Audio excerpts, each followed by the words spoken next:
just blah.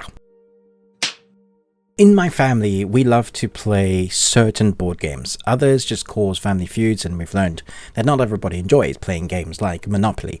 However, Exploding Kittens is a card game that we've laughed our heads off with, caused disruptions when we take the card game to, say, a pub because we're eating out, and we take a deck of cards and we take Exploding Kittens, and it's the one that we have the most fun and glee with, seeing who's got the exploding one, or worried that you've got maybe two. Did I ever expect that from this card game we get an animated TV series that is adult, not for kids? No. Nevertheless, here we have it. Let's talk about Exploding Kittens. An eternal conflict reaches epic proportions when both God and the devil are sent to Earth in the bodies of chunky house cats. I think having Tom Ellis play God is a stroke of genius. Obviously, you probably have seen him in the Netflix TV series, or the now Netflix TV series Lucifer. He plays Lucifer. And now he plays Godcat. Basically, the premise is this. God was sent to Earth in a cat body, so he didn't have all of his powers. He has some.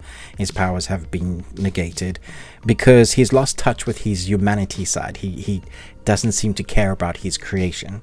And so the people in heaven, the elders or whatever, have decreed that he needs to, gain some sympathy. And so he has to help a family that has prayed for his help. And what we get is a similar format to Family Guy. All of those kind of 30-minute animated series that are adult in nature, it has that in here. There are the funny moments that are adult lines that work, and then there are funny moments that are pointedly at society, and there are some things that I think will fly over people's heads that are just for the nuanced kind of comedy people that like a certain genre, and that plays a part throughout the series. And then we have Devil Cat, who's also not being evil enough, that basically is God's nemesis. Sort of. They're like frenemies. They have to accomplish a number of things with the family in order to become rulers again.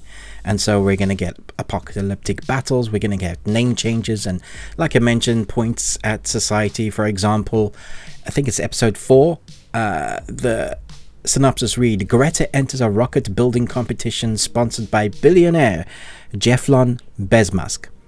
And that's the sort of comedy that you have in here. A bit tongue-in-cheek, a bit over the head because of the zeitgeist of information that we have in the world, depending on how much you immerse yourself into that world. And then stuff won't work for you. It's a bit of a topsy-turvy animated series. I love Tom Ellis's Godcat, and the bickering between the cats is fun. I think it grows into itself.